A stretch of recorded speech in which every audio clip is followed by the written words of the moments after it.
तेने गोडी निवडली. हो, साखर होण्यापेक्षा मुंगी होऊन काय खायची? साखर खायची. देव व्हायचंय का भक्त होऊन देवाचा आनंद घ्यायचा आहे? अगोदर देव व्हायचंय आणि नंतर परत भक्त होऊन देवाच्या भक्तीचा आनंद घ्यायचा आहे. भेद तर ठेवायचा नाही. आभेदी भक्ती योगू म्हटलं ज्ञानोबाराय. हे विशेष आहे संतांचं. आभेद स्वरूप प्राप्त म्हणून आभेद जो भक्ती योगू ते तर शंका नाही नये खंगू. तिथे आता कुठल्याही प्रकारची शंका नाही, संदेह नाही. तो परमात्मा स्वरूप झालेला आहे. येत संशय करणे न लगे तो त्रिशुद्धी जाहला म्हटलंय.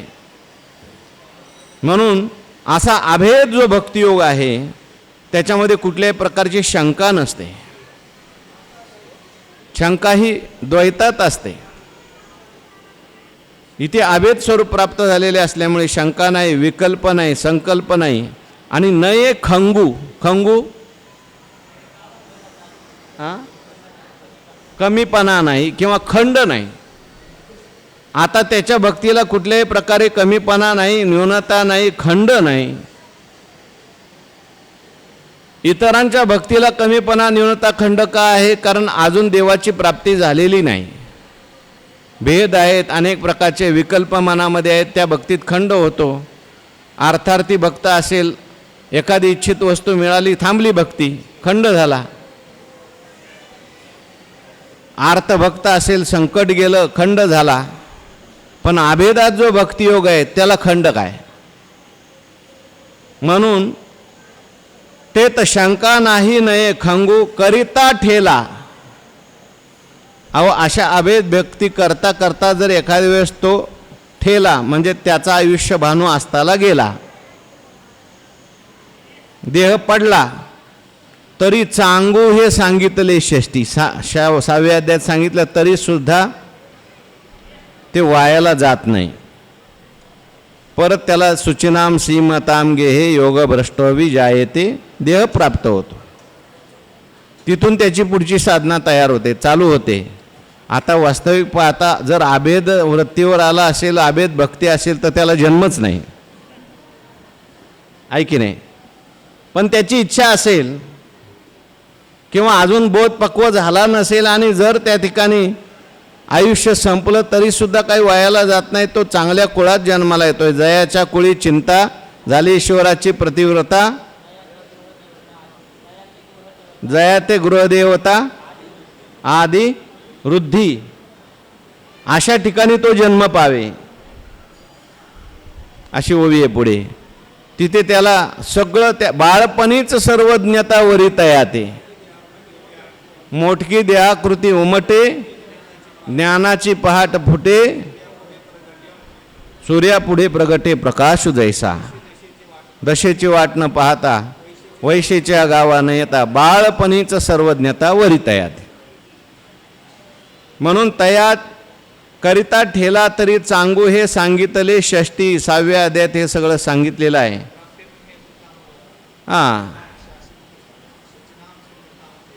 हो, तोच अभेदू कैसा हे जाणावया मानसा, साध जाहली तरी परियेसा बोलिजेल. मग ती अभेद भक्ती नेमकी कशी आहे असं जर तुला वाटत असेल, तुझ्या मनात थोडासा इच्छा निर्माण झाली असेल, प्रश्न ध्वनी निर्माण झाला असेल, हे जाणावया मानसा साध जाहली. आभेद कसा आहे, ती कसं त्याचं भजन चालतं, तो महात्मा कसं भजन करतो आभेद अवस्थाला प्राप्त होऊन, हे जाणावया तुझ्या मनात जर साध झाली म्हणजे ध्वनी निर्माण झाला असेल, तुला थोडीशी इच्छा निर्माण झाली असेल, तर परियेसा बोलिजेल. आता ऐक, मी तुला सांगतो. म्हणून आभेद भक्तीचं वर्णन, आभेद भजनाचं वर्णन भगवान या पुढच्या श्लोकामध्ये करतात. कशा प्रकारे त्याचा बोध असतो आणि तो कसा भजन करतो. अहम सर्वस्य प्रभवो मत्तः सर्वं प्रवर्तते इति मत्वा भजन्ते माम बुधा भाव समन्विताः. कशा प्रकारे त्याचं भजन असतं. भगवान म्हणतात अहम सर्वस्य प्रभवः. मी, अहम म्हणजे मी म्हणजे केवळ भगवान श्रीकृष्ण जो रथावर बसलेला एवढाच मी नाही. आगा ब्रह्म या नावा अभिप्रावो मी पांडवा. ब्रह्म जे आहे भगवान म्हणतात ते मी आहे. मला एक केवळ तुझ्या रथावर बसलेला समजू नकोस, तुझं सारथी समजू नको. मी म्हणजे विश्वाचा अधिष्ठान आहे असा मी. आणि ब्रह्मस्वरूप असलेला मी, व्यापक स्वरूप असलेला मी, अहम सर्वस्य प्रभावा. मी सगळ्यांचं उत्पत्ती स्थान आहे, मी सगळ्यांचं उपादान कारण आहे. या त्रैलोक्याचं, जगाचं, सर्वांचंच उपादान कारण मी आहे. आणि कारणाची व्याप्ती ही कार्यामध्ये असते. म्हणून हे सगळं जगत काय आहे, माझं स्वरूप आहे. अहम सर्वस्य प्रभव मत्तस्सर्वं प्रवर्तते. केवळ मी उपादानच कारण आहे नाही, निमित्त कारण सुद्धा मीच आहे. कारणाचा विचार सांगत असताना एक असतं उपादान कारण. माती हे उपादान कारण आहे आणि कुंभार हे निमित्त कारण आहे. व्यवहारामध्ये आपण पाहतो माती उपादान आहे आणि कुंभार काय आहे, निमित्त आहे.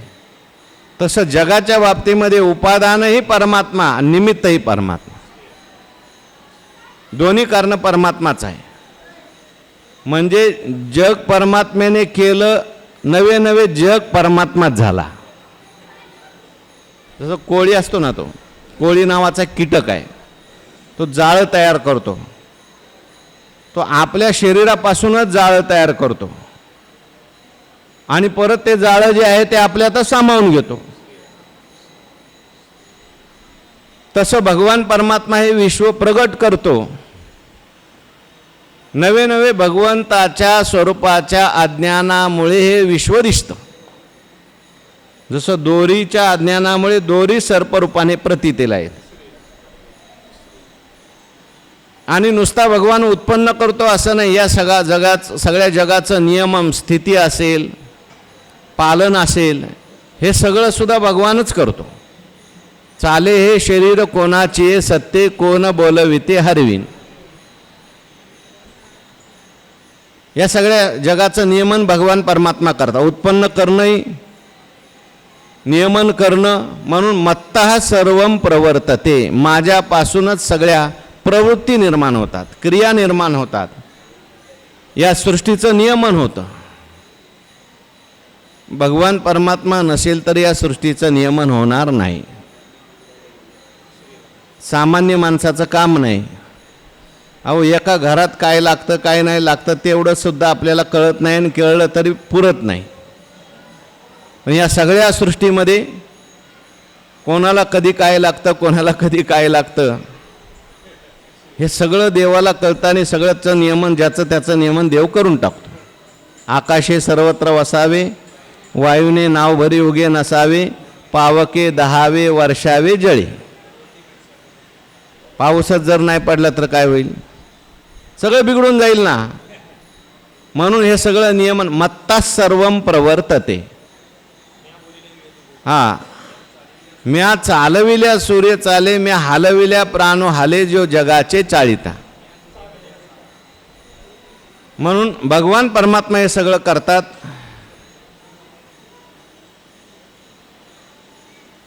आपल्याकडे गोष्ट सांगितली जाते. अर्जुनाला एकदा भगवान म्हणाले की बाबा मला थांब, मला हे सगळं जगाचं करायचं. म्हटलं देवा मी करतो काही दिवस, काय एवढं जगाचं अवघड आहे. भगवान म्हणले काही दिवस नाही, फक्त 1 तास करून दाखवतो. हे सगळ्या जगाचं नियमन अवघड आहे. कोणाला काय पाहिजे, कोणाला पाहिजे, कोणाचं कर्माचं फल कसं द्यायचं, काय फल द्यायचं, सगळ्याचं देव पाहतो. म्हणून मत्तः सर्वं प्रवर्तते. अहम सर्वस्य प्रभाव हा योग आहे आणि मत्तः सर्वं प्रवर्तते हा विभूती आहे. म्हणून भगवान या ठिकाणी सांगतात अशा प्रकारे अहम सर्वस्य प्रभवो मत्तः सर्वं प्रवर्तते. माझ्यापासून स्थिती, नाश, क्रिया, फल, उपभोग हे सगळं जगत उत्पन्न होतं. अनुग्रह निग्रह हे सगळं मीच करतो भगवान म्हणतात. मत्त सर्वं प्रवर्तते. आणि जो ज्ञानी आहे इति मत्वा भजन्ते माम बुधा भाव समन्विता. भगवान परमात्म्यापासून निर्माण झाले हे जग म्हणून भगवत स्वरूप आहे. सर्व याच्यामध्ये चालू असलेल्या क्रिया ज्या आहेत नियमन आहे ते भगवान करतात असं जाणून इति मत्वा, असं जो जाणतो त्याला भगवान बुधा म्हणतात. बुधा म्हणजे ज्ञानी पुरुष. कोणालाही बुधा म्हटलेलं नाही. गीतेमध्ये हा बुधा शब्द आलेला आहे. न तेषु रमते बुधा ए संस्पर्शजा भोगा दुःख योनय एवते आद्यंतवंत कौंतेय. खरं काय खोटं काय जाणतो आणि खऱ्याचं चिंतन करतो तो शहाणा. बुधा म्हणजे शहाणा. अशा माझ्या स्वरूपाला जाणून मग इति मत्वा भजनते, स्वरूपाला जाणून तो भजन करतो. स्वरूपाला जाणल्यानंतर त्याची प्रत्येक क्रिया भजन होते. करती माझी सेवा परी नवलावं सांगावं असे, किंवा स्वरूपाला जाणल्यानंतर सुद्धा मग याही वरी पार्था माझ्या भजनी असतात तरी तया ते मी माथा मुकुट करी. हां, समुद्री गंगा जळ जैसे मी होऊनी मज तैसे सर्वस्वे भजती. म्हणून बुधा भाव नंतर सुद्धा त्यांच्या अंतकरणात भाव आहे, परमात्म्याच्या विषयी प्रेम आहे. आणि परमात्मा स्वरूप झाल्यानंतर सुद्धा प्रेमाने त्यांचं माझं भजन सुरूच आहे. मग भजन सुरू आहे, वेगवेगळ्या प्रकारे त्यांचं भजन आहे. कोणी सगुणाची भक्ती करेल, कोणी समाधी लावेल, कोणी आणखीन समाजसेवा करेल. त्यांचं भजनच आहे. ते जे जे करतात ते सगळं भजन आहे. पण मला जाणून चाललेली भक्ती. आपण नाथ महाराजांचं उदाहरण नेहमी सांगतो. काशीवरून पाण्याची कावड घेतली गंगेची आणि कुठं चालले होते? रामेश्वरला.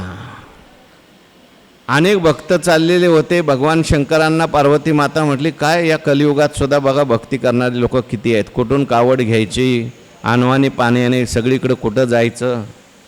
व ते कावडे येतात बघा अजून, पायात चप्पल घालत नाहीत, काय काय तर कपडे घालत नाहीत, काय काय ते गोनपाटाचेच कपडे घालतात. भक्ती आहे प्रत्येकाची. अहो काय भक्त आहेत, जेवले नाहीत काय नाही, दिवसभर चालतात. किती श्रेष्ठ भक्त. भगवान पार्वतीला म्हणायला लागले, पार्वती ह्याच्यात आहेत भक्त, पण मला जाणून भक्ती करणारे फार थोडे. हौसे नवसे गवसे भरपूर आहेत. खरा भक्त वेगळाच आहे, जो मला आवडतो. अहो पण महाराज हे सगळे भक्तच वाटतात मला. म्हणले नाही, याची परीक्षा तुला दाखवतो. म्हणून भगवान म्हणले, एक काम कर, मी होतो कुंभार, तू हो कुंभारीन. आणि नंदीला सांगितलं तू गाढव हो. नंदी म्हणायला लागला, देवा दुसरं काहीतरी काम सांगा, असं गाढव व्हायला नका सांगू मला. भगवान म्हणले, अरे मी जर कुंभार झालोय तर तुला गाढव व्हायला काय हरकत आहे. आणि मग ते गाढव पाणी वाचून तळमळ करायला लागलं. जो येईल त्याला म्हणायचे, अहो माझं गाढव पाण्याने तळमळ करतंय, हो मला माझ्या गाढवाला थोडं पाणी द्या. लोक म्हणायचे, हे पाणी गाढवाला पाजायला थोडं आणलंय, काशीवरून आणलंय आम्ही पाणी. आणि त्याच्यामध्ये शेवटी संत एकनाथ महाराज आले आणि एकनाथ महाराजांनी पाणी गाढवाला पाजलं. सगळे लोक नावं ठेवायला लागले, एकनाथ महाराज बिघडले म्हणले. एवढं मोठं पाणी आणलंय आणि हे गाढवाला पाजतात. आणि मग पाणी पाजल्यानंतर तिथे गाढवात नंदी प्रगट झाले आणि कुंभाराच्या जागेवर भगवान शंकर. मग भगवान शंकर पार्वतीला म्हणतात, मला जाणून भक्ती करणारा एवढाच भक्त आहे. इति मत्वा भजन्ते माम बुधा भाव समन्विता. सर्वांमध्ये परमात्मा आहे असं जाणून परमात्म्याची भक्ती करणारे. ज्ञानी तो आत्मा माझा, काय मीच करी वालवे ऐसा ज्ञानी ऐको. आपापल्या हिताचे लोभे मज आवडे तोय भक्तजन परी मीच करी वालवे ऐसा ज्ञानी ऐको. म्हणून भगवान म्हणतात या ठिकाणी, अहम सर्वस्य प्रभवो मत्त सर्वं प्रवर्तते इति मत्वा भजन्ते माम बुधा भाव समन्विता. भाव समन्विता म्हणजे काय? परमार्थ तत्व अभिनिवेश संयुक्ता. हे सर्वांच्यात परमात्मा आहे असं जाणून किंवा भाव समन्विता म्हणजे ज्ञानोत्तर प्रेमलक्षण भक्ती घ्या. पुन्हा अंतःकरणामध्ये भाव असेल तर भाव धरी तया तारील पाषाण दुर्जना सज्जन काय करी. भाव जर ठेवला तर दगडसुद्धा माणसाला तारतो. धन्य भावशीळ ज्यांचे हृदय निर्मळ पूजी प्रतिमेचे देव संत म्हणतीत येथे भाव. संत म्हणतात तिथे त्यांचा भाव असतो आणि भजन करतात. म्हणून बुधा भाव समन्विता तरी मीच एक सर्वा या जगा जन्म पांडवा आणि मजची पासून आगवा निर्वाह यांचा. कसा भाव असतो, कसं ज्ञान असतं. मीच एक सर्वा जगा जन्म पांडवा, या सर्व जगा मीच एक जन्म म्हणजे माझ्यापासूनच यांची सगळ्यांची उत्पत्ती आहे. आणि उत्पत्ती असते, कारणाची व्याप्ती ही कार्यामध्ये असते. म्हणून हे सगळं जगसुद्धा माझंच स्वरूप आहे, कारण माझ्यापासून यांचा जन्म झालेला आहे. मीच एक सर्वा जगा जन्म पांडवा. पांडवा तू जसा पांडव आहेस, पंडूच्या पोटी जन्माला आला म्हणून तू पण पांडव झाला, तसं हे सगळं जग माझ्या पोटी जन्माला आल्यामुळे हे माझं स्वरूप आहे. आणि मजची पासून आगवा निर्वाह यांचा. बरं, जन्म देऊन नाही, पुढचा निर्वाह करावा लागतो. नुसतं जन्माला घातलं आणि दिलं वाऱ्यावर सोडून, असं आहे का? हे सगळं जगत त्याचा निर्वाह स्थिती, कोणाला काय काय फल द्यायचं, कोणाकोणाचं कसं चालवायचं, निग्रह करायचा, अनुग्रह करायचा, हे सगळं निर्वाह मलाच करावा लागतो बाबा, मीच करतो. वृक्षाचे पान हाले त्याचे सत्ता म्हटलंय. हो, कशाप्रमाणे उदाहरण दिलं ज्ञानोबारांनी. कल्लोळ माळा अनेगा जन्मजळीचे पैगा आणि तया जळची आश्रयो तरंगा जीवनही जळ. कल्लोळ माळा अनेगा, अनेक कल्लोळांच्या माळा आहेत. पाण्यावर काय उठतात? कल्लोळ उठतात. तरंग, त्यालाच कल्लोळ म्हणतात. कुठून निर्माण होतात ते? कशाने निर्माण होतात? पण कशाने? वाऱ्याने, वारा आलं की होतात. दगड टाकला तरी होतात. एक दगड टाकला की कल्लोळ तयार होतात. पहा, हां, तरंगाकार झाले. तरी कोण के जन्मले म्हणो ये पा, तिचे वायूचे स्फुरण. हां, उदक सपाट झाले. हो, म्हणजे तरंग जन्माला आला आणि तरंग मेला. म्हणायचंय नुसतं, आहे काय? उदका वेगळा नोहे तरंग निराळा. ज्ञानोबाराय म्हणतात, पाण्यामध्ये काय तरंगाच्या खाणी आहेत का?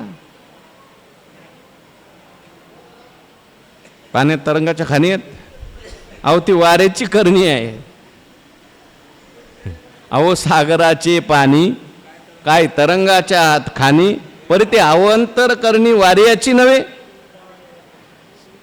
ते काय खाणी नाही, पाण्यालाच हवा लागली की ते तरंगाकार होतंय.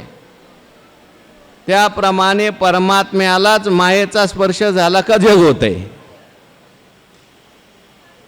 त्यालाच अज्ञानातून बघितलं की जग दिसतंय. आहे परमात्माच. म्हणून कल्लोळ माळा अनेका जन्म जळीचे, त्यांचा जन्म कुठं झाला? जळीचे पैगा, जळात, पाण्यातच. आणि तया जळचे आश्रय तरंगा जीवनही जळ. त्यांचा जन्म पाण्यात, त्यांना आश्रय पाणी आणि जीवनसुद्धा पाणी, कारण ते आहे पाणी.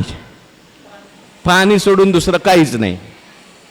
ऐसे आगवाची ठाई तया जळची जेवी पाही तैसा मी वाचोनी नाही विश्वीये.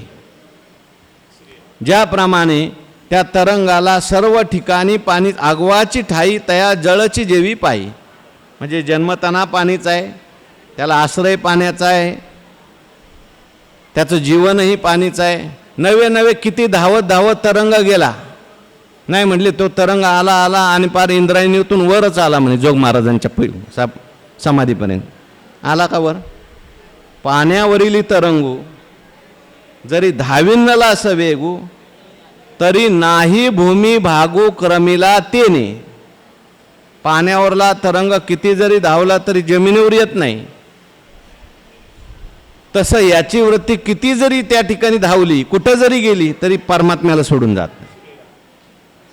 ऐशे आगवाची ठाई तया जळची जेवी पायी तैसा मी वाचूनी नाही विश्वी. या विश्वात त्याची वृत्ती कुठेही जाऊ द्या, कुठलाही तरंग निर्माण होऊ द्या, कोणत्या स्थितीत तो जाऊ द्या, पण त्या स्थितीमध्ये त्याला परमात्मा स्वरूपाचाच अनुभव येतो.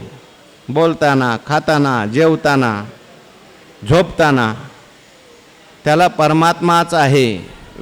काय जेवती वास पांडुरंग ध्यानी पांडुरंग मनी जागृती स्वप्नी पांडुरंग.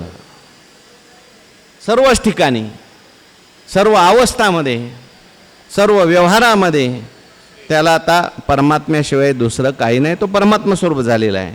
जसं पाण्यावरच्या तरंगाला पाणी सोडून दुसरं काही नाही, तसं पाण्यावरच्या तरंगाप्रमाणे त्याची ही वृत्ती आहे. कुठं जरी गेली तरी ती परमात्माकारच असते, भगवताकारच असते. ऐशिया व्यापका माते मानुनी जे भजती भलते ते परी साचो कार्य उदिते प्रेम भावे. अशा प्रकारे मला जाणतात आणि माझं भजन करतात आणि खरं प्रेम त्यांच्या अंतःकरणात निर्माण होतं. कसं आणखीन भजन करतात हे भजनाचा प्रकार पुढच्या उद्याच्या प्रवचनात पाहू. पुंडलिक वरदारी विठ्ठल श्री ज्ञानदेव तुकाराम. विठ्ठल विठ्ठल विठ्ठल.